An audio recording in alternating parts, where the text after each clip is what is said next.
ಅಲ್ಲಿ ಇನ್ನೊಂದು ಊರು ಐತೆ ಹೇಳ್ತೀನಿ ನಾನು ಅಡ್ರೆಸ್ಸು. ಅಲ್ಲಿ ಹೋಗಿ ನೋಡ್ಕೊಂಬ. ಮದನ್ ಕುಮಾರ್ ಅಂತ ನಂಬರ್ ಕೊಡ್ತೀನಿ.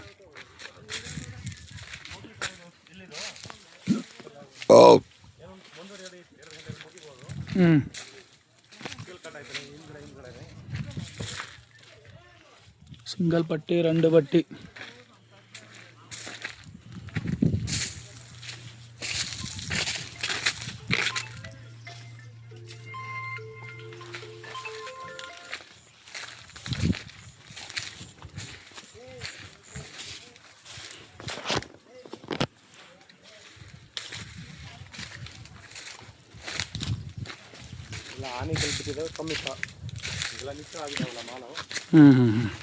ಇದು ಪೂರ ಸಣ್ಣದು ಮಾಡಿಸ್ಬೇಡ. ಹಾಂ, ಮತ್ತು ಇಂಥದ್ದು ಉದ್ದ ಐತಲ್ಲ ಇದು ಬೇಡ, ಇದು ತೂಕ ಬರೋಲ್ಲ, ಇದು ಬೇಕಾದ್ರು ಮಾಡಿಸೋದು. ಹಾಂ, ಯಾಕೆ ಒಂದ್ಸರಿ ತೋರಿಸ್ಕೊಡ್ತೀರಾ? ಯಾಕಂತ ಹೇಳಿದ್ರೆ ಇವಾಗ ಫೋನಾಗೆ ನಾವು ಮಾತಾಡಿದ್ರೆ ಕರೆಕ್ಟ್ ಗೊತ್ತಾಗಲ್ಲ ನಿಮಗೆ. ಯಾಕಂದರೆ ಅದು ಉದ್ದ ಇಂಥವೆಲ್ಲ ತೂಕ ಬರೋಲ್ಲ. ಇದು ಸೈಜ್ ಇದ್ದರೆ ಉದ್ದ ಮಾಡಿಸ್ಬಿಡು, ಬೇಡ ಅಂತ ಹೇಳಲ್ಲ. ಇನ್ಮೇಲೆ ಸೈಜ್ ತೋಟ ಇರಲಿ, ಮೀಡಿಯಮ್ ಇರಲಿ. ಏನಪ್ಪ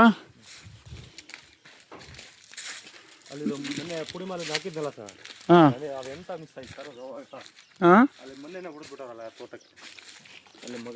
ತೋಟಗಳು ಒಂದೊಂದು ಕಡೆ ಐತೆ. ನಾನು ಅಡ್ರೆಸ್ ಹೇಳ್ತೀನಿ. ನಾನು ಯಾವ್ದು ಕಟ್ ಮಾಡಿದ್ದೀನಲ್ಲ ಆ ತೋಟಗಳೆಲ್ಲ ಇದ್ದಾವೆ.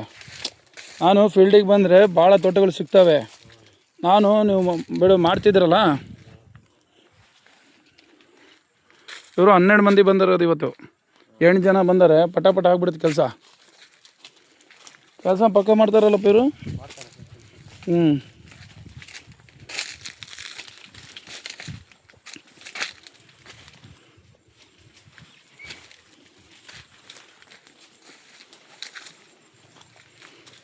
$400 ಗ್ರಾಮಿಂದೆಲ್ಲ ಕೇಳಿಸೋಕೋಬೇಡ, ಅವ್ರಿಗೆ ಹೇಳ್ಬಿಡು ಕಂಡೀಷನ್ ಆಗಿ.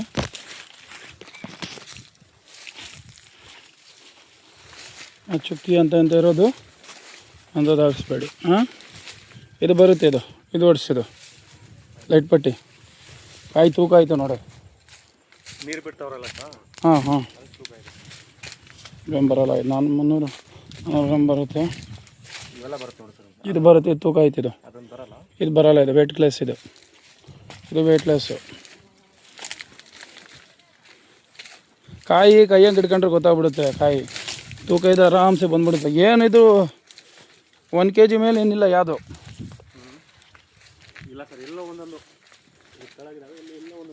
ಇದೆಷ್ಟು? 14 ರೂಪಾಯಿನ ಇದು? ಇದು ರೋಡ್ ಮಾತಾಡಬೇಕಾಗಿತ್ತು.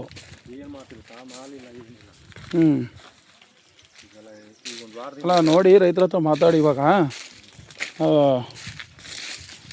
ಹಾಂ, ಇವಾಗ ನೆಕ್ಸ್ಟ್ ಬೇಕಾದ್ರೆ ನಾವೇ ಕಟ್ ಮಾಡೋಣಂತೆ.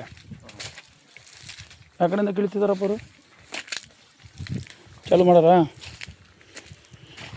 ಎಲೆ ಮೇಲೆ ಹಾಕೋಣ ಕೇಳಪ್ಪ. ಎಲೆ ಸ್ವಲ್ಪ ಜಾಸ್ತಿ ಹಾಕೋಣ ಕೆಳಗೆ.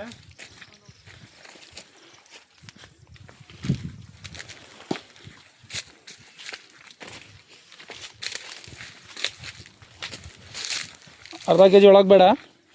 ಅರ್ಧ kg ಮೇಲೆ, ಅರ್ಧ kg ಒಳಗೆ ಬೇಡ. ಹಾಂ ಹಾಂ, ಇದು ಬರುತ್ತೇನಪ್ಪ? ಇದು ಬರೋಲ್ಲ. ಇದು ಇಷ್ಟು ಸಣ್ಣ ಕೇಳ್ಬೇಡಪ್ಪ. ನೋಡು, ಇದೆಲ್ಲ ಸಣ್ಣದಿದು, ತೂಕ ಬರೋಲ್ಲ. ಇದು ಸುಮ್ಮನೆ ವೇಸ್ಟ್ ಮಾಡಬೇಡ್ರಿ. ಪಟ್ಟಿ ಇರೋದಂದರೆ ನೋಡಿದ್ದು 400 ಗ್ರಾಮ್ ಬರುತ್ತೆ. ಇದು ಅದು ಸಣ್ಣದಂದರೆ ಡ್ಯಾಮೇಜ್ ಆಗಿಬಿಡ್ತಲ್ಲ ಹೋಗೋ ತನಕ ಮಾಡೋದು.